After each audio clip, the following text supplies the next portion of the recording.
Welcome, ladies and gentlemen. Welcome to the Midweek Wire. I'm Patrick Henningsen, your host. Thank you for joining us here. We're streaming out live at 21stcenturywire.com.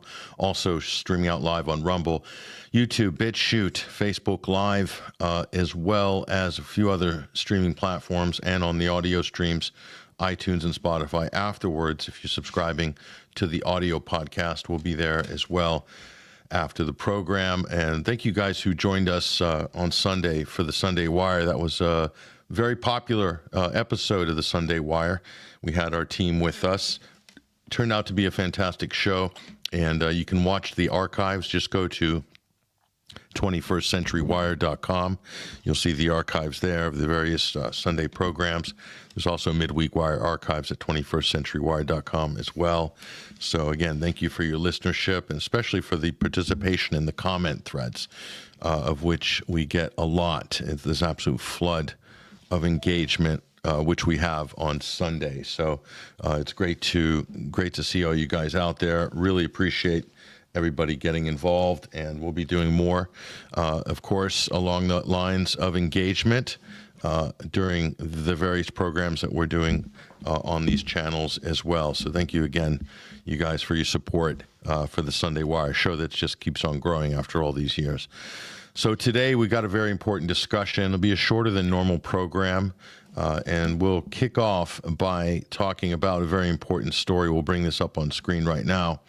And we'll bring on our guest, who is the associate editor for global affairs at 21stcenturywire.com, Freddie Ponton. But this is the story that we will be looking at first, and it's going to get into the broader discussion of the potential for a nuclear confrontation that seems to be getting closer and closer by the week. Certainly the threats are there now, very disturbing. UK accused by Russian intelligence of masterminding a sabotage campaign against the Russian shadow fleet, talking about, I believe, oil tankers there. And this is a very important story. Of course, this is a segue to bigger stories and to the bigger geopolitical and global security conversation. We'll come back to that in a moment. But let me just bring on to the stage right now our guest, Freddie Ponton, associate editor for global affairs at 21st Century Wire. Freddie, thank you for joining us on the program this week. It's a pleasure, Patrick. Always a pleasure to be on the show.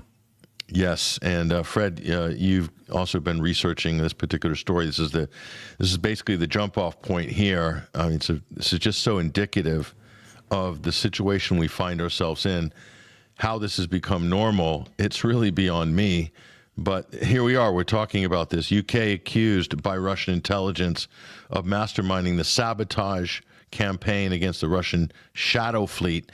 First of all, tell us what the shadow fleet is. Some people might not be aware of what that term means. And what's going on here? What are the implications of this more broadly? Go ahead. Well, it's still very little information about what was released on Monday by the Russian Foreign Intelligence Service, the SVR, headed by Sergei, I think his name is Sergei Nashkin. If my pronunciation is bad, I apologize. Nashkin, that's right. And what we've learned from this revelation was actually quite a bombshell in terms of what's currently happening and the tensions that are occurring around the conflict in Ukraine. And then to find out that the SVR, these intelligence services, have been able to gather, according to reports and statement made by the SVR, some information related to a plot to attack the shadow fleet. So the shadow fleet, it simply is Russia's various ships on various seas, the Northern Sea, the Baltic Sea, and others that are used to transport goods. That means oil, that means food, that means cereal, that means a lot of things. And they are pretty much part of the economy. I mean, Russia is extremely sanctioned, so a shadow fleet, it's a bit of a term that has been used by the mainstream media, if you will, but it's just basically a fleet of vessels. Some of them are used more anonymously than others. Obviously, when you're sanctioned, you have to find ways to get your good from A to B. However, in this revelation, we heard once more of a plot of sabotage, plot deployed by the British intelligence services, so MI6 and likely others, that seems to be preparing an attack on this so-called shadow fleet. So it's interesting because they're so precise that if that was to be verified, it's going to be pretty much embarrassing for the UK or NATO. Because from the statement, we also understand that NATO allies will be used in this particular covert operation or clandestine operation. So very troubling, of course, informations. We have an understanding of what these scenarios could entail, and pretty much what the SVR is saying, Patrick, is talking about two scenarios.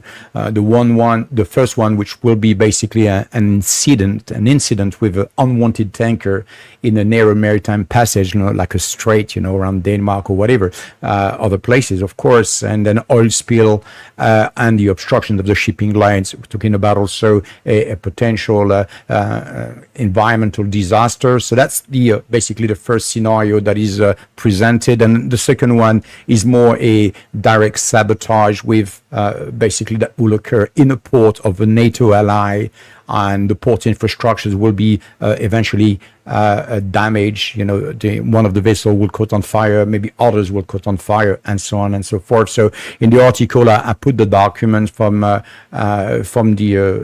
from the SVR website, so you can clearly see what the intelligence is. I'm sure they have more, but this is a developing story. But it's very interesting because on the backdrop of that, Patrick, we have a lot of information. We saw Keir Starmer, the British Prime Minister, is going to Oslo in May 2025. This was not a planned visit. It was rather discreet, if not secret, to go and meet its counterpart in Oslo. Ahead of the meeting in Oslo, he makes some very interesting declarations about basically destroying the shadow fleet operation of Russia. And it says that they'll do everything to do that. So it's, again, take us back to the Nord Stream pipeline, where we have in this famous press conference back at the White House with a chancellor, a German chancellor, with Biden announcing that if Russia does not comply or doesn't do or invade Ukraine, they will take out basically the Nord Stream pipeline. Here it's Keir Starmer saying, well, if you don't go along with Trump, you don't go along with NATO, we'll come with a shadow fleet and we're going to inflict sanctions on more than hundreds of your vessels. So it's quite alarming. It puts a lot of tension into already very tense climate, Patrick. So something to watch. Yes, and this is a passage here from the analysis here. It's quite disturbing, actually. According to the SVR report here, the proposed plan entails a substantial act of sabotage, the repercussions of which would allow, this is the key, would allow the UK and its NATO allies to declare that the transportation of Russian oil poses a, quote, threat to global shipping and security, and hence enabling the West to adopt various countermeasures to stop Russian oil from being shipped, okay? In its worst case scenario, this could lead to the detention of any, quote, suspicious vessels in international waters, which would ultimately be escorted to NATO ports. So when they're talking about shadow fleets, this is when a country will run tankers and they'll be flagged under other countries. But it will be more or less under the sort of direction and control commercially of Russia. Most countries do this, by the way, most famously during the Iran-Iraq War in the 1980s, when the Persian Gulf was up in flames and there were embargoes and boycotts all over the place. And countries, particularly we're talking about Iran and also Iraq and various other countries, the U.S. were using other countries to flag their vessels. So Russia has this shadow fleet, which it uses to move Russian oil to countries like India, whereby it will be sold at a discount, obviously, and then India can resell that oil to Europe and make a nice little cut. The Indians are happy about this situation, this putting this price cap on Russian oil, the sanctions. They're doing well out of it. Modi's saying, let's keep going, and we're doing good. We get cheap oil at home, and the surplus we get to sell for a profit. I mean, what's not to like if you're India? So So this is really upsetting the West because the sanctions aren't working. Their former allies like India, I say former because they're just about becoming their non-allies, but they're not only trading with Russia, Freddie, they're turning a profit off it. And it's totally legal. There's nothing they can do about it. Trump's trying. But how complicated is this? The problem here, these are the exact same situations that led Japan to attack Pearl Harbor in 1941. These exact types of embargoes and sanctions hitting energy. So this is the problem. It doesn't leave the target countries with much of an option other than perhaps a military solution if they insist on going after them on the high seas. That's what this looks like. Very disturbing, Fred. Go ahead. Yes, absolutely. I think when we look into it, we can clearly see that, first of all, it's common knowledge in Europe that Russian oil is still coming into Europe. So it's not like oil is not happening, or energy from Russia is not entering the European countries. So we have enough report to know that. We've looked at documents and we can clearly see, and actually it was on the increase last year. So it's not an attack on the shadow fleet per se. This is purely part of a combined NATO strategy. So it's a NATO operation. It's a NATO kind of projections. But behind that, what you have is U.S. interests blatantly, basically attacking India. So this is the idea of destroying, obviously, the BRICS, or the cohesion within the BRICS, and has the conflict in Ukraine has done, which is to literally throw Russia into the hands of Chinese, if you will, to strengthen their relationship instead of severing this relationship. That's what the Ukraine conflict has done. And here, by doing this, Trump is doing exactly the same mistake. He's basically going after India, trying to upset India, trying to put them under pressure for the BRICS, and of course for the idea of attacking what he calls an attack on the dollar. But really the idea, what's going to happen here is India is going to be definitely going to be more interesting in playing a bigger role in the BRICS. So I don't think nothing is working at the moment because they are reacting all the time. It's not part of a plan, long-term strategy where they are, kind of unfolding a very clear architectures of what they want to happen and how it's going to happen to get, first of all, to get peace in Ukraine and eventually to go back to normal diplomatic relationship. These are not normal diplomatic relationship when you start to threaten a country's livelihood and saying that you might be, there is a possibility, according to this report, that you may attack some of their, naval assets. That's just purely escalating the tension. So if you take that into a context where Trump himself is escalating the nuclear talk, then suddenly everything's starting to be really, really risky, and we are getting closer and closer to a nuclear confrontation between a major power. That's something that's absolutely is ridiculous. It's unnecessary. It does not need to happen. This didn't even happen during the Cold War. No, it doesn't. It didn't. At the worst times in the Cold War.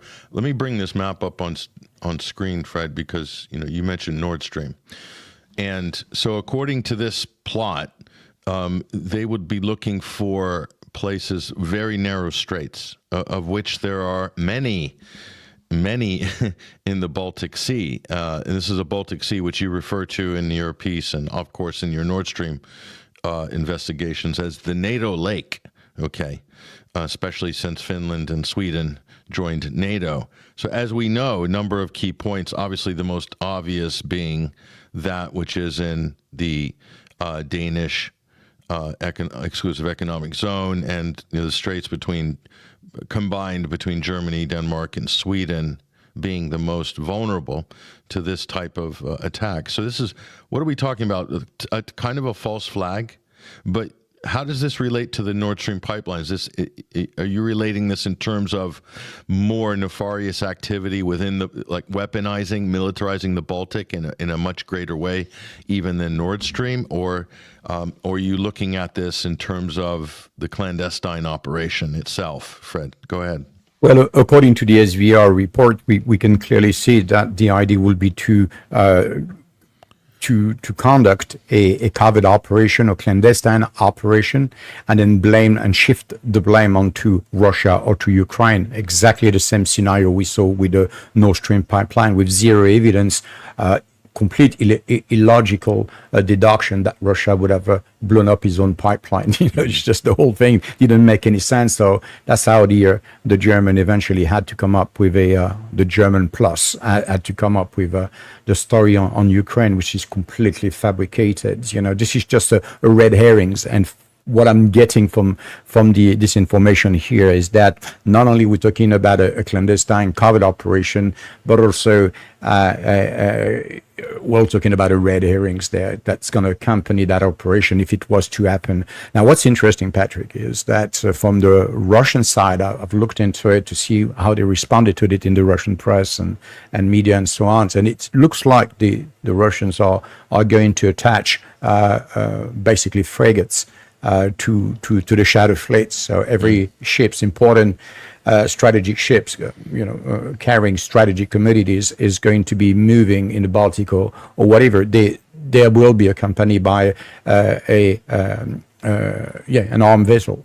That's definitely will deter any threats coming any closer to their ships. So that's also going to, obviously be in quite a tense situations when you're starting to see, Russian or, different flag ships moving with Russian frigates around it. That's just something that has never been seen to die. And it's more than Cold War. This is an active war. And then, of course, it looks like Russia is really taking this threat seriously, is not prepared, and want to send the signal that they're not being prepared to be intimidated by anyone, including Keir Starmer. So this, of course, it's all in the headline, isn't it? The UK accused here. This is the point of the story, isn't it? Because when you're talking about the NATO lake, we're talking about all of the military operations in Baltic, in the North Sea. Are we really talking about Britain? Who's calling the shots? Obviously, the U.S. is the head of NATO, but operationally, Freddie, is it Britain? Is that where the command and control of these types of operations is? Well, yeah, absolutely. I mean, looking for years into the Nord Stream pipeline and been pretty fluent in who did what, it is quite clear that no military or maritime military operation is conducted in the Baltic Sea, at least, and in the Northern Sea without an input from Northwood, UK. The Joint Expeditionary Force, the JEF, and then of course NATO, NATO Supreme Allied Command. So this is but maritime operation. These kind of special operation are conducted within a framework that, of course, include the UK because of its expertise in maritime operation and its knowledge of the region. Let's not forget that the Baltic states, of course, are very familiar with all these waters, but UK with the submarine operations, with, of course, the Northwood operation, has a complete setup, if you will, in terms of conducting, covering, gathering intelligence, and conducting operation of preparation of the environment. Because this is what it is all about with Northwood. It's about OPE, and that's what we saw when investigating the Nord Stream. It was the preparation of the environment, the gathering, some of small group of people in charge of ISR, in charge of really putting together an operation plan. And that's obviously Norwood is very central in this sense, because of their knowledge of this particular sea and the web of connections via the NATO network. So I think the intelligence it looks valid to me. We have to see how this is going to be verified, but clearly this is a counterattack from the Russians, not letting the event happen this time, but saying, hey, hang on, we know about this. This is about to happen. Watch out. Yes, and let me bring this, see if we can bring, this is a quote from this piece. Again, go to 21stcenturywire.com. It's right up in the top section here. And Fred, I'm going to bring this quote on. This is kind of disturbing, really. Let's bring this up on screen. See, yeah. So, quote, this is Politico. The threat from Russia to our national security cannot be underestimated, says Prime Minister Keir Starmer on Friday. That is why we will do everything in our power to destroy, Fred, to destroy his shadow fleet operation. His. So they're personalizing it to Putin. That to me is a level of unhinged political rhetoric I have not seen yet, but let's just finish and starve his war machine, not Russia's, his war machine of oil revenues and protect the subsea infrastructure that we rely on for our everyday lives. Are we talking about the Nord Stream pipelines? Is that the subsea infrastructure that Starmer and the British are so concerned about? How come they haven't demanded investigation into the sabotage of the Nord Stream pipeline if they're so concerned about the subsea infrastructure? I mean, I don't know where to start on this, Freddie, but this is like a level of unhinged, especially from the British that are normally much more measured, much more circumspect than, let's say, a Donald Trump. Or even a Biden, for that matter, because Biden was quite wild on all this, as you said earlier in the program, Freddie. I mean, this is just unbelievable. So this is war. This is a declaration of war, and they're personalizing it, giving Putin the Saddam Hussein treatment, and then saying that they want to protect the seabed. Like, where do we start? It's really unbelievable. I mean, if you follow the so-called attack on various cables, in the Baltic Sea, all that things that we don't hear about this anymore, if you've noticed. So this was about on a fishing trawler. I can't remember, but they tried to Chinese, Russians, I mean the whole things, but we don't hear about it anymore. Investigation clearly shows that a lot of things. I followed it for a while and then I abandoned it because it really once again looks like something that serve a purpose, which was about NATO launching their program for protecting subsea infrastructure, so cable, pipeline, you name it. But it is really funny, this is first of all, when I look at this statement, I can see the neocon behind crafting this and saying this is antagonizing. This is absolutely not diplomacy at all.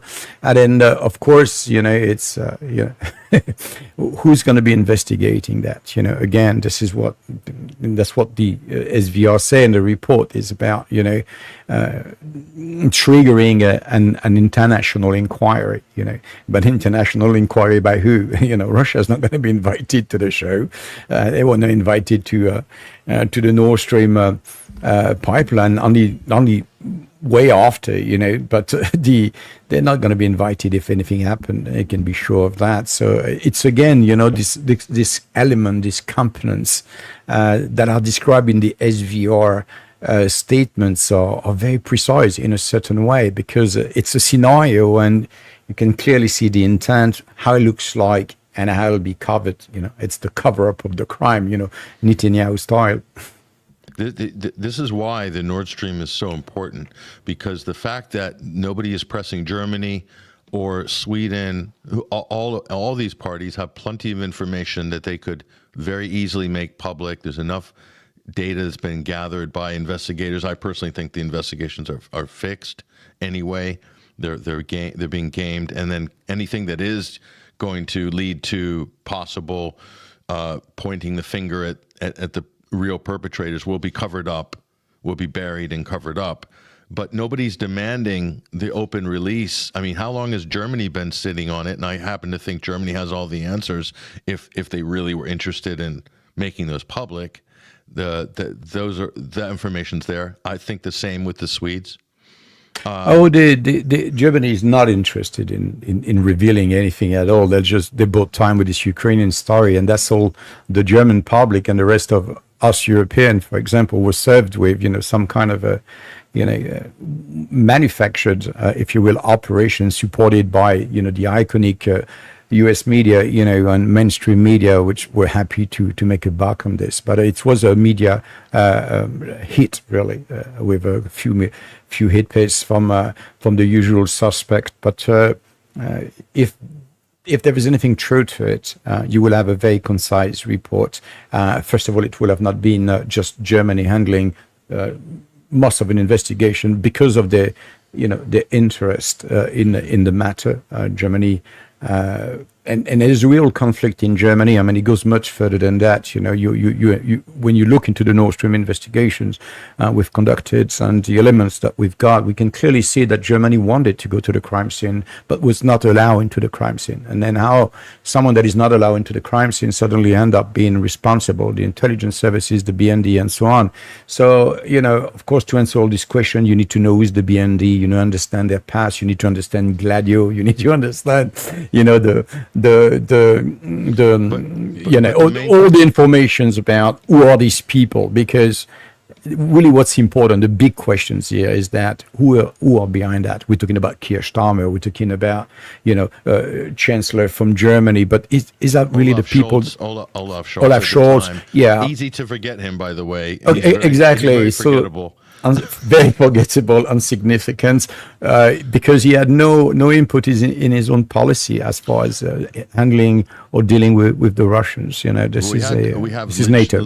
We have Liz Truss, who was temporarily prime minister during the Nord Stream detonation, if you will.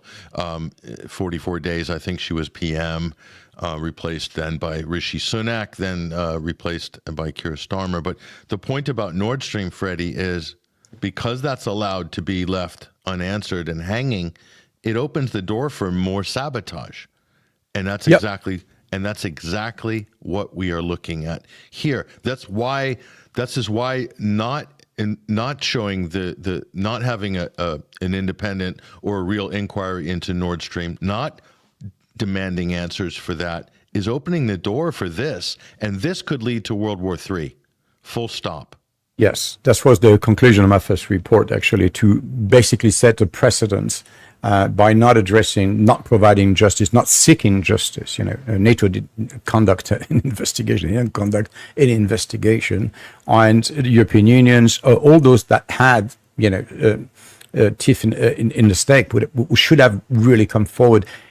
Doesn't matter the disagreement with the Russian. This was an attack on European soil, on European subsea in this particular case. But this is an attack on sovereignty, which is international waters. Even if it's exclusive economic zone, it's still part of international waters, which means that it's not just an attack on Denmark. It's an attack on the European country's sovereignty, and it has really tremendously affected our economy and the people and the psyche of people as well. So we are all unanswered, and they've done everything. They've used all the tricks in the toolbox to make sure that we cannot get near, what needs to be on the table in order to get justice. Right?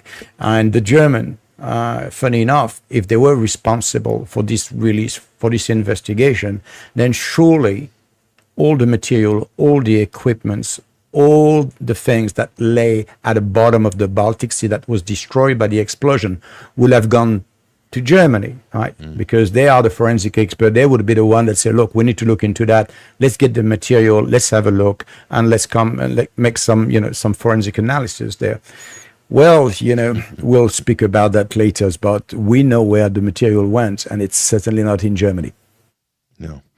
No, and I might add from the same report here, a recent statement by U.S. Commanding General Christopher T. Donahue, commander of Allied Land Command in NATO, shockingly explained during a conference in Germany how NATO has developed a plan to neutralize Kaliningrad.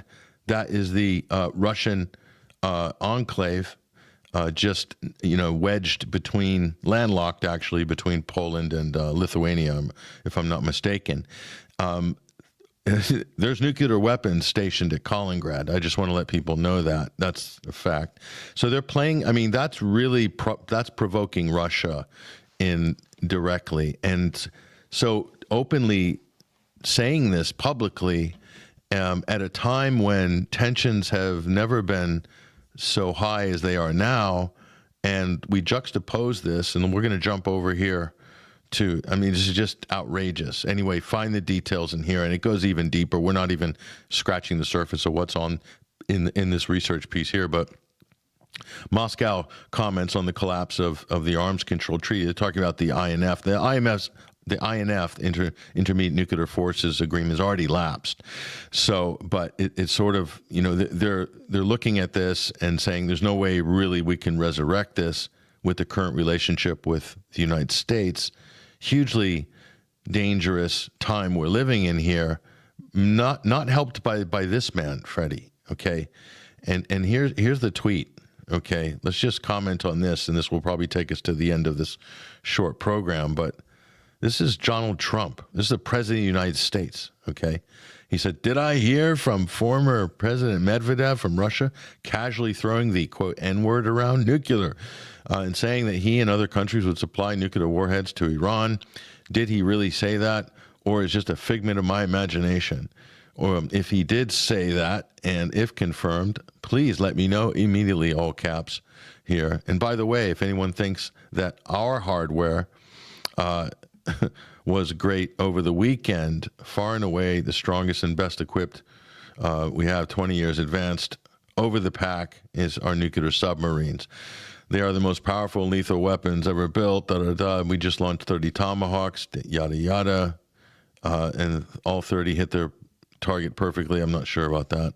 So he's basically threatening. He's saying, well, we're going to deploy these nuclear subs.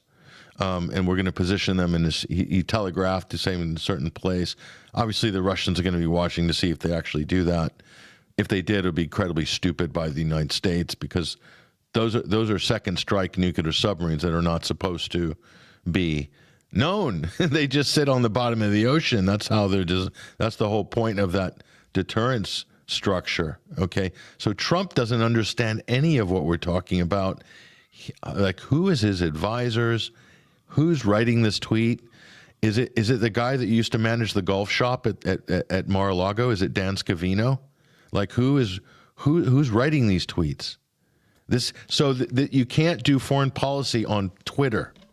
You can't, because it's just a mess. Okay, this president, as far as I'm concerned, should be impeached for doing nuclear foreign policy on Twitter. That's grounds for impeachment in the 25th Amendment.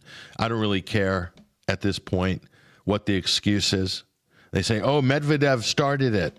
Like a bunch of school children. Medvedev has been trolling the United States because the U.S. has got 1,600 sanctions on Russia, okay?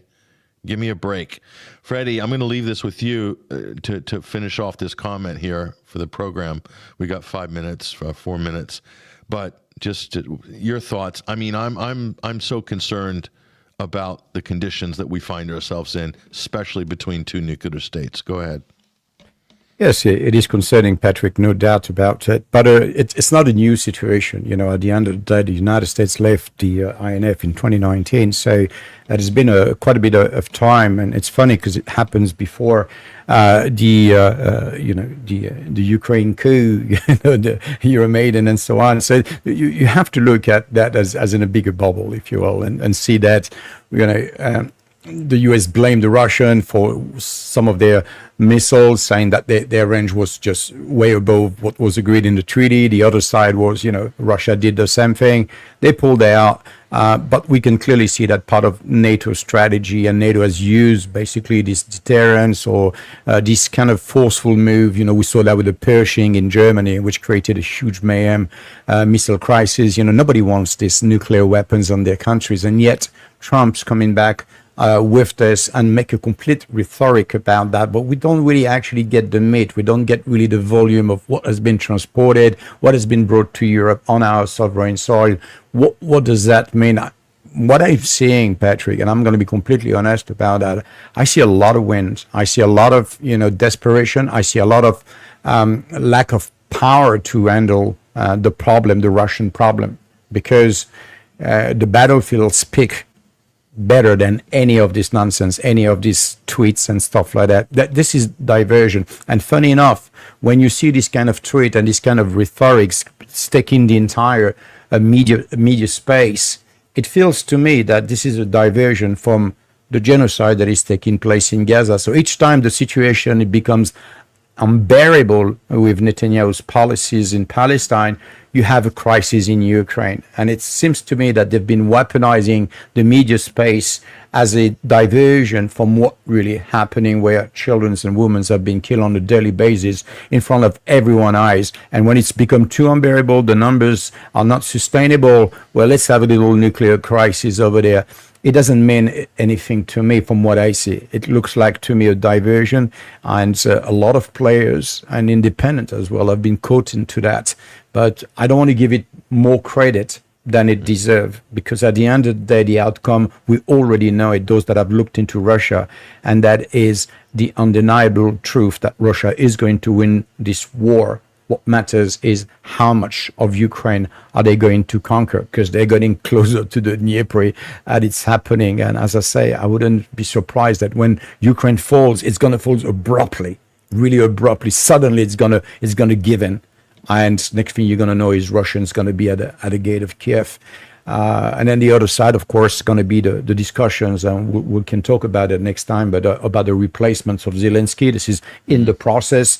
Again, we have the media pushing the Zelensky, and all that kind of things, but at the end of the day, in the radar, there are other components that are definitely relevant, to take the place and to replace Zelensky, and people that are absolutely against recruitment, forced recruitment of young recruits or 60 years old recruits, So there is an opposition in the radar still, and there are people that might be slightly more, interesting for various NATO partners to entertain as far as replacing Zelensky. But this is coming, and this is coming very soon, Patrick. Yeah, I'd like to see maybe Alexei Arestovich, who is in the United States, who had to leave Ukraine because Zelensky wanted to throw him in prison because he was getting popular. He seems to be quite level-headed, quite realistic about stuff. I like him. That's somebody I would like to see. I don't trust Zelensky. He's a war criminal, quite frankly. And Poroshenko, let's just forget it. So there's not a lot of options there, unfortunately. And yeah, your concern, of course, we share that concern. And we're also very concerned about the state of this guy and what's going on in his head. I can't tell you, it's not a good look right now. I don't think he's going to make it till Christmas. He's going to self-destruct at this rate, or the United States is going to end up getting blown up in a nuclear war or something. I mean, these people, this guy is not playing with a full deck. I'm sorry. So this is not where we want to be. It's not where we want to be. We don't need Cuban Missile Crisis on steroids right now, but that's where they're determined to take us. Luckily, Russia's a little more level-headed, so we'll see. The British are in the background, as we've said, egging things along nicely, so we'll see. Freddie Ponton, Associate Editor for Global Affairs. And again, pick up some of these pieces at 21stcenturywire.com. They're up on our website. Tremendous research and commentary from Freddie on this. We'll continue this discussion. This is just an opening gambit, but I want to thank you for joining us this week, Freddie. It's my pleasure, Patrick. There he goes, ladies and gentlemen. Again, you just go to our website. You will see, you'll find what you need to find there in terms of information. The depth of the analysis is tremendous, but equally concerning. So, look, shorter than normal program today because of the scheduling. We will continue this discussion maybe on Sunday, certainly during the week. Check out 21stcenturywire.com for updates and new material on this and also on Gaza as well. Some really important information up on our website right now, and you need to go and take a look at that. So I'm your host, Patrick Henningsen. This has been the Midweek Wire. Thank you for joining us on the live streams, everybody. We really appreciate it. Also in the comment threads, we haven't reviewed any comments on the midweek, but we might add that to the program in the future. But we really appreciate the engagement. I see a couple hundred comments have come through there on YouTube and Rumble as well. Thank you, guys.